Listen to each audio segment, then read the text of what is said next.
নমস্কার বন্ধুরা। আজ ৩রা জানুয়ারি ২০২৪।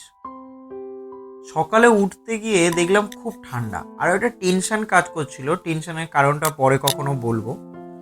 এই সকালে ঠিক উঠতে ইচ্ছা করছিল না।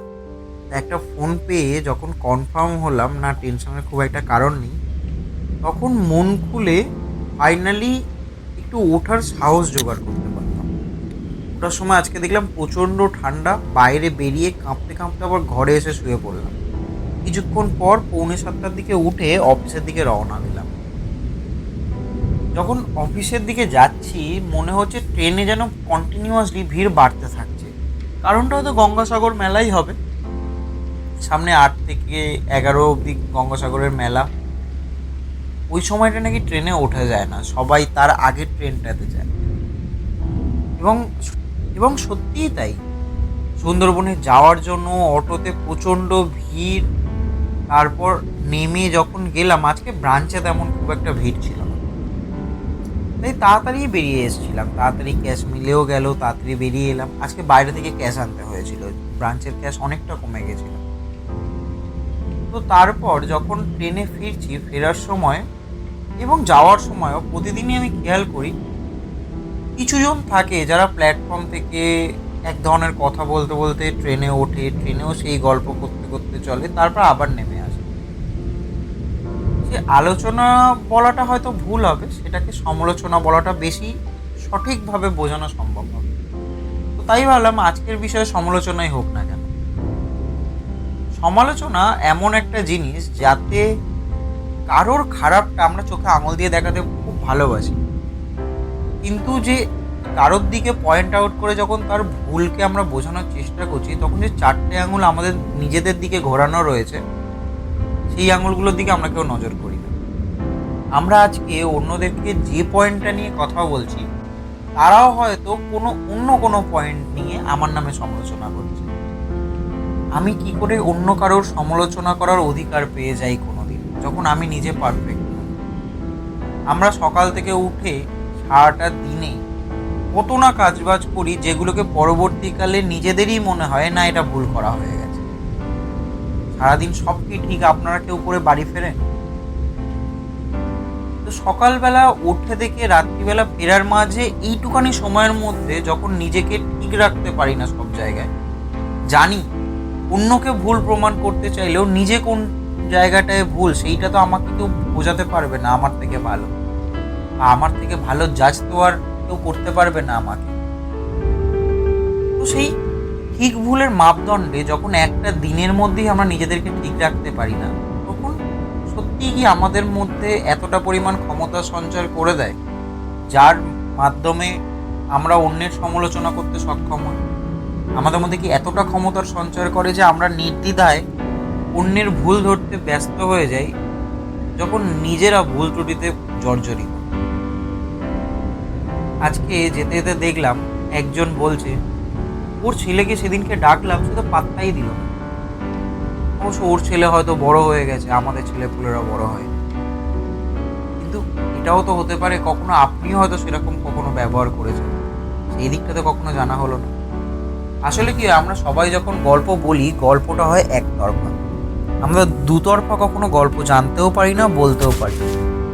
তাই আমরা ভুল বা ঠিকের বিচার করি যে আমার সামনে দাঁড়িয়ে কথাগুলো বলছে তার কথার ভিত্তিতে। কিন্তু এক হাতে কি তালি বাজে? দু হাতের তো অবশ্যই দরকার পড়ে। হয়তো অন্য হাতের জোর কম লাগে, বা এক হাতের বেশি এক হাতের কম কাজ থাকে একটা তালি বাজাতে, কিন্তু অন্য হাতের সংস্পর্শের তো দরকার পড়ে, তারপরেই না একটা তালির আওয়াজ কমপ্লিট হয়।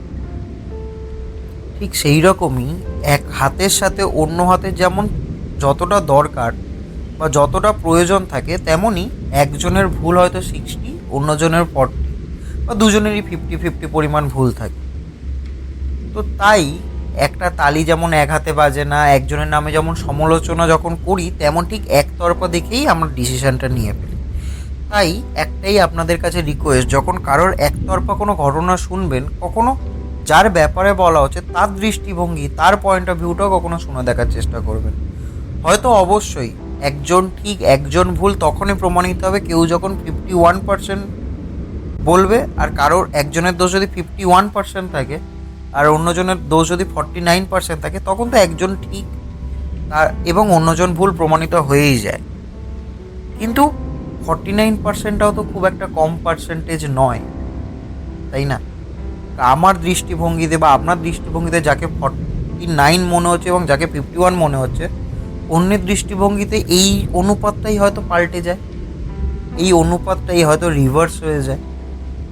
তার দৃষ্টিভঙ্গি থেকে আমাদের ডিসিশান নেওয়াটা তো ভুল মনে হতে পারে, এবং আমরা খুব তাড়াতাড়ি খুব সহজে এই অন্যের কথা শুনে আমরা একটা ডিসিশানে পৌঁছে যাই। আমরা মনে মনে তার একটা ছবি আঁকতে শুরু করি যে সেই মানুষটা হয়তো এরকম হবে। যেমন সত্যজিৎ রায় তার গল্পেতে বলতেন, কখনো যখন আমরা কারোর ডেসক্রিপশান দিই তখন মানুষ মনে মনে তার একটা ছবি আঁকতে শুরু করে। পরবর্তীকালে গিয়ে যখন গল্পের মাঝে সেই আমাদের মনের ভিতর আঁকা ছবি বা গল্পের মাধ্যমে আমাদের মনে যে ছবি আঁকা হয়েছে তার সাথে অ্যাকচুয়াল মানুষের শরীরের মিল থাকে না, তখন আমরা প্রচণ্ড সেই গল্পের থেকে অনেকটা সরে আসি এবং প্রচণ্ড হয়তো আশাহত হই। আমাদের দৃষ্টিভঙ্গি বা আমাদের চিন্তাভাবনা আমরা যেরকমভাবে ভেবেছিলাম সেরকমভাবে আমাদের সেই ক্যারেক্টারটাকে পাওয়া হলো না ভেবে। তো সেই কারণেই কারোর সম্পর্কে কিছু শুনে কারোর সম্পর্কে বা তার একটা ইমেজ তৈরি করা বা তার নামে কিছু ভাবা, এটা হয়তো খুব একটা উচিত কাজ নয়। তাই সমালোচনা না করে কারোর ব্যাপারে কিছু ভালোর জন্য, কারোর কোনো কিছু ভালো চাওয়ার আশায় যদি আমরা সেই কাজ, এই কথাগুলোকে যদি আমরা কারোর ভালো কোনো কাজের জন্য যদি ইউজ করি বা সারাদিনে নিজেরই যদি প্রোডাক্টিভিটি বাড়ানোর জন্য, নিজের লার্নিং গ্রাফটাকে আরেকটু এগিয়ে নিয়ে চলার জন্য যদি আমরা ওয়েস্ট করি বা ইউজ করি, তাহলে হয়তো অনেকটা বেশি আমরা খুশি হব। তাই ট্রেনে উঠে সমালোচনা তো করেন, যারা করেন তাদেরকে তো আমি কিছু বোঝাতে পারবো না। যারা হয়তো আমার এই কথাটা শুনছেন, আমি বলছি না সমালোচনা করা বন্ধ করে দিন, কিন্তু সমালোচনার মাধ্যমে অন্যের ইমেজটা তৈরি করা বন্ধ করে দিন। কারণ যদি সেই ব্যক্তিটা কোনো দিন আপনার সামনে এসে দাঁড়ায়, তখন প্রথমেই তার সম্পর্কে খারাপটা না ভেবে ভালো যদি কিছু থাকে ভালোটাও ভাবতে আপনার সাহায্য করবে। এইরকম ঘটনা আগে অনেক ঘটেছে। ধরুন আপনি কোনো একজন ক্লার্ক অফিসের, আপনার একজন ম্যানেজার আছেন, তার হয়তো বদলি হচ্ছে, অন্য কোনো জায়গার ম্যানেজার আপনার ব্রাঞ্চে বদলি হয়ে আসছে, কিন্তু যে ব্রাঞ্চ থেকে আসছে সেই ব্রাঞ্চে হয়তো আপনার কোনো বন্ধু ছিল, তো সেই বন্ধুটার সাথে হয়তো ম্যানেজারের কোনো কারণে খারাপ সম্পর্ক তৈরি হয়েছে। তখন যখন ওই ম্যানেজারের সম্পর্কে আপনার ওই বন্ধু ক্লার্কটিকে জিজ্ঞাসা করবেন, তখন সে অনেক রকমের অনেক কথা বলবে। তার ফলে আপনি যে ম্যানেজার বদলি হয়ে আপনার ব্রাঞ্চে আসছে তার নামে একটা ধারণা তৈরি করে রাখবেন। পরে যখন ম্যানেজার এলো, ম্যানেজার হয়তো সব কিছু ঠিকঠাক করে থাকলেও তখন তার প্রথমে ভুল বা আপনার বন্ধুর তৈরি করা যে চিত্র, যেটা আপনার মনে এঁকে দিয়েছে আপনার বন্ধু, সেই ছবির সাথে আপনি আপনার ম্যানেজারকে খাপে খাপ মিলিয়ে দেওয়ার চেষ্টা করবেন। তাই ম্যানেজার কোনো ভুল না করলেও তার ভুলটাকে প্রথমে দেখতে শুরু করবে, যেটা হয়তো ঠিক না। আপনারও তো নতুন কোনো জিনিস যখন শুরু হয় একবার হলেও ট্রাই করার ইচ্ছা বা ট্রাই করার দরকার থাকে।